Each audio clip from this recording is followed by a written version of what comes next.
Day 6 of the Diddy trial began like any other. Reporters rushing in, whispers of what bombshell might drop next. But no one could have predicted what unfolded when Monique, yes, that Monique, took the stand. What was once dismissed as a decades-long Hollywood feud suddenly transformed into federal testimony.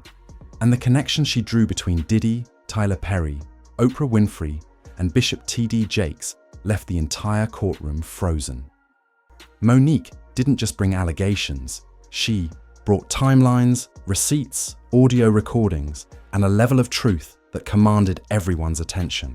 For the first time ever, Monique was allowed to state under oath what she's been warning us about for years. And what she said? It changed everything we thought we knew about this trial. The courtroom was packed even before the doors opened. That morning, journalists lined the hallway, eager to glimpse the next headline. But no one expected Monique, the Oscar-winning actress, comedian, and outspoken critic of Hollywood, to stride in, quietly but confidently, through a side entrance. Diddy's legal team exchanged uneasy glances, while prosecutors shuffled papers with a new urgency. Nobody had her name on the witness list, but the moment she took the stand, the energy in the room shifted. Diddy, dressed in a charcoal suit, visibly tensed. He leaned in to whisper to his lawyer, confusion etched in his features. Cameras weren't allowed, but sketch artists captured every detail. The slight twitch in Diddy's eye, the tightening of his jaw, the hint of nerves beneath the stoic mask. Monique sat upright, her voice calm and firm. "I was asked here to speak the truth," she said, "and that's what I intend to do." For years, she'd spoken out about what happened behind Hollywood's velvet curtains, about how she'd been blackballed by Tyler Perry, Oprah Winfrey, and Lee Daniels. People had laughed her off, called her bitter, said she was overreacting. But now, in a federal courtroom, those same warnings were being taken very seriously. The judge granted her permission to read from a timeline she had meticulously prepared. Each date of meetings, phone calls, broken promises, and secret offers, made under the guise of opportunity. Prosecutors nodded along, some cross-referencing notes from Cassie Ventura's earlier testimony. In that moment, the trial wasn't just about Diddy anymore. Monique's second statement didn't target Diddy directly. Instead, it zeroed in on Tyler Perry, and it landed like a bombshell. She recounted a private phone call with Perry in 2018, during which he admitted that her blackballing had been unfair. "He told me he was wrong," she said. "He said he would apologize publicly. He never did." Instead, she claimed, Perry said that if he apologized, it would blow back on people who weren't ready to be exposed. When asked who Perry was talking about, Monique looked directly at the jury. "Puff," she said. "That's who he was. Worried about. Puff Daddy. Diddy. Whatever you want to call him." The courtroom gasped. Even the prosecution team exchanged stunned glances. This wasn't just drama. This was potential evidence of industry-wide collusion. Monique pressed further, saying Perry admitted he couldn't risk a public apology because of the NDAs that tied too many people together. Then she dropped a bombshell, a written transcript of a phone call in which Perry allegedly said, "There are things going on that I can't be connected to publicly. We've all seen things at Puff's parties that we're not supposed to talk about." The judge allowed the transcript into evidence, but for now, the audio itself was barred pending authentication. What made that moment so powerful wasn't just the allegations themselves. It was the feeling that for the first time, the truth might finally be too big to keep hidden. What followed was the chilling realization that multiple Hollywood elites may have known exactly what was happening at Diddy's events and chose to stay silent, protecting their own brands and reputations. Diddy's defense team immediately objected, calling Monique's testimony speculative, but the prosecution pushed back, arguing that her words provided crucial context about how silence and reputation management had shielded Diddy for years, and perhaps even enabled abuse. Then came the moment that truly turned heads. Monique took a breath, adjusted her microphone, and said the words that would headline news stories by the hour's end. "I've been to one of Diddy's parties," she testified, her voice unwavering. "And I left because I saw something I wasn't supposed to." She described how, in 2006, she was invited to a private gathering in Los Angeles. The invitation came from a friend, a fellow actor, who promised it was an exclusive career-boosting event. Nique arrived at a massive estate in the Hollywood Hills, handed her phone to a valet and was ushered inside. Candles glowed softly. R&B music drifted through the air, and guests, both men and women, were quietly escorted into back rooms. "I remember a woman in heels and a man in nothing but a bathrobe," she said. "I remember one of Diddy's assistants telling me, 'It's all about the experience here. You're safe if you sign the NDA.' That's when I walked out." She never signed. She never went back. What followed were whispers, rumors that her phone had stopped ringing for major roles. Invitations to film festivals dried up. A producer told her she was being difficult, but she never forgot that night and always suspected her exit had made her a liability. When prosecutors asked whether she believed this kind of experience was standard practice at Diddy's events, Nique nodded. "I think it was orchestrated like a system," she said. "And when I refused to play along, I got cut out." Her testimony mirrored what Cassie Ventura and others had already described. Candlelit rooms, camera setups, hired escorts, luxury hotels rebranded as networking havens. But what set Nique's account apart was her position. She wasn't a subordinate. She was a respected actress who walked in on her own terms and walked out with her career slowly unraveling behind her. When the prosecution asked if she believed Tyler Perry had actively protected Diddy's image, she didn't hesitate. "Yes," she said. "And I believe it was strategic, coordinated, part of a larger effort to keep things quiet." Then, she brought up a moment many had seen on social media. Tyler Perry striding into Bishop T.D. Jakes' megachurch and writing $1 million check in front of the entire congregation. "People saw it as a blessing," Nique said. "But I saw a transaction. That donation wasn't just charity, it was damage control. The church is a shield, and people like Diddy use it to create alliances that make them look untouchable." The courtroom murmured. Even the judge looked up, watching as jurors scribbled furiously. Nique went on to testify that, around the same time as Perry's church donation, rumors about Diddy and his parties began to vanish from gossip blogs. "I knew then that people were being paid, influenced, silenced," she said. "That $1 million wasn't just for Jakes. It was for peace. It was for silence." The prosecution brought out photos showing that just weeks after that donation, Perry and Diddy were photographed together at a BET event, arms around each other, grinning wide, as if the world wasn't swirling with accusations. It painted a picture that supported Nique's claim that the entertainment industry hadn't just protected Diddy, it had elevated him. Then, she paused and looked directly at the judge. "You see," she said, her voice steady and clear, "I'm not afraid of being blackballed anymore. I've been through it. And let me tell you something. Silence is the real currency here. The most expensive price any of us pay. And we've all paid it." At this point in her testimony, the courtroom grew still. Nique reached into her bag and pulled out a printed transcript. "This is the call," she said. "The one where Tyler Perry admitted he was wrong." Gasps. Whispers. Nique had been saying for years that Tyler Perry privately apologized for the way she was treated after the Precious fallout, but now she was saying it under oath, with a transcript to back it up. "I recorded the conversation. He knew. I told him. He said he was fine with it." She handed the papers to the bailiff, who delivered them to the judge. The judge scanned the top lines, then nodded for the prosecution to continue. In the transcript, Perry reportedly says, "I know I messed up. You were never difficult. You just didn't want to work for free. I should have said that publicly." Then he pivots, allegedly telling Nique, "But I can't go public. Puff's name is wrapped up in too much right now."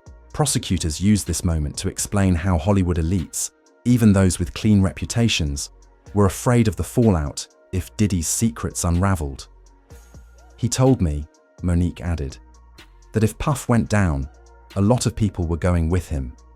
People that fund movies, people that sign checks. This part of her testimony validated what former bodyguard Jean Diel and even Christian Keys had hinted at. That Diddy's web wasn't just about personal power, it was institutional. Monique's voice grew more emotional. He had a chance to clear my name. He didn't because he was protecting something bigger than me, something darker than anyone wants to admit. The judge ruled the transcript admissible, a huge win for the prosecution. Diddy's attorneys looked visibly shaken. A friendly phone call had just become federal evidence. Then came a name that hadn't been mentioned in this trial so far, but which instantly sent ripples through the room. Oprah Winfrey. Monique didn't bring her up casually. She brought her up with a point. In 2010, I told Oprah something personal, that I'd been abused as a child by my brother. She said she'd never exploit that, but she did. She put my brother on her show, and she did it right after I turned down the Precious Press tour. The courtroom didn't know what to do with that. It was emotional, heavy, but Monique wasn't done. She betrayed me, and when I asked why, she said it was business. But I knew the truth. They were trying to shut me up. She then pivoted, connecting Oprah, Perry, and Diddy through their shared use of NDAs, PR crisis teams, and mutual handlers. They all have the same people cleaning up messes, she testified. And I know this because one of those PR reps accidentally forwarded me an email chain, one where my name, Puff's name, and Tyler's name were all in the subject line. It was about how to manage optics. She handed over a redacted version of that email, which the judge took under review. But the message was clear. The power structure wasn't just protecting Diddy, it was coordinated. People signed NDAs, people were paid off, careers were built or buried, depending on who played along. And Monique, sitting under oath, called it out for exactly what it was: a silence machine built to crush anyone who asked questions. The jury watched as she closed her binder. Her voice never cracked. She wasn't rattled. She didn't need to be. Because for the first time, she wasn't just telling her story, she was testifying. As the court reconvened from a short recess, Monique did something nobody expected. She took a breath and calmly said, "Now, let's talk about the list." The room went silent again. The prosecution leaned in, eager to let her speak. "There is a list in Hollywood," she said. "It's not written down, but everybody knows it exists. It's the list of people you don't speak against. The untouchables. Puff was on that list. Tyler was on that list. And Oprah. She practically created it. She explained that this list wasn't an actual document, but an invisible boundary. The moment you criticized one of these figures, even if you had proof, you were immediately labeled difficult, crazy, or worse, dangerous to the industry. Monique said she found herself on the other side of that boundary in 2010, and she's been fighting her way back ever since. She mentioned names not with accusation, but with context. "Don't you think it's strange," she said, "how many people worked with Diddy, Tyler, and Oprah and then suddenly disappeared?" She cited actors who had one hit show, one award, season buzz, and then were gone. Some of them didn't play the game. Some of them said no. And then she lowered her voice and said, "And some of them saw things they were never supposed to see." The court permitted her to read a brief statement from a former actor, redacted for protection, who described a retreat hosted by a powerful male filmmaker, where phones were taken, contracts signed, and strange rituals observed. Monique didn't claim it was Tyler Perry, but she didn't deny the implications either. She let the jury sit with the unease. The judge reminded everyone that these were allegations, but Monique's message was unmistakable. The industry wasn't protecting art, it was protecting secrets, and the cost of telling the truth. They'll take your career, your reputation, your peace, and leave you to explain to the world why your phone never rings again. When asked directly if she believed Diddy played a role in her career being sabotaged, Monique nodded. Yes. Not at first, but eventually yes. And I didn't realize how deep it went until years later. She explained that after the Precious campaign fallout, when the blackballing began, she received a call from a junior executive who had worked at Revolt TV, Diddy's media company. He told me, and I quote, "You rubbed the wrong people. It's not just about Tyler and Oprah. Puff don't like noise either." The court leaned in. Monique testified that the executive hinted Diddy had been approached by Perry's team for future project partnerships. The deal was simple, she said. They wanted access to Puff's platforms, and I was the obstacle. She said that multiple meetings between Perry and Diddy happened behind closed doors, ones she later found out about through mutual contacts. They discussed my name, she said, not as talent, as a problem. Then the prosecution presented emails between a PR firm hired by both Revolt and Tyler Perry Studios, discussing managing narratives around Monique and Cassie Ventura. The first time the court saw a direct digital link between both women's reputations being carefully manipulated in tandem. That moment hit hard. Monique continued, saying she believed her difficult label was passed around intentionally. They use that word like a virus. Infect one casting director with it. It spreads to everyone. Soon your name comes up, in a room, and they already have a reason to say no. It was then that she said something few ever say under oath in Hollywood. "I wasn't blackballed," she said. "I was whiteballed. By black people. People who looked like me, and people who feared losing their own spot more than they cared about doing right. I didn't want to be here," Monique began, her voice steady but tired. "But I needed to be, because what they did to me, what they did to Cassie, what they're doing to young women and men right now, it won't stop unless someone says it with a mic louder than theirs." She explained how she was contacted by the prosecution 2 months prior and initially said, "No, I wasn't going to relive it." She said, "Wasn't going to expose my family, my trauma, my pain again." But then I saw the Prince recording. I saw Diddy shouting in court. I saw Cassie break down on the stand. That's when, she said, she broke. Monique described her final decision to testify as a moment of spiritual clarity. "I heard my grandmother's voice saying, 'Baby, don't let them write your story without you in the room.' And I knew I had to come." Her final minutes on the stand were devastating. The prosecution asked, "In your opinion, Miss Jackson, what was the root cause of this entire system of silence?" Monique answered, "Fear. Everybody in this industry is scared. Scared to lose a job, scared to lose a deal, scared to lose relevance, and scared to tell the truth.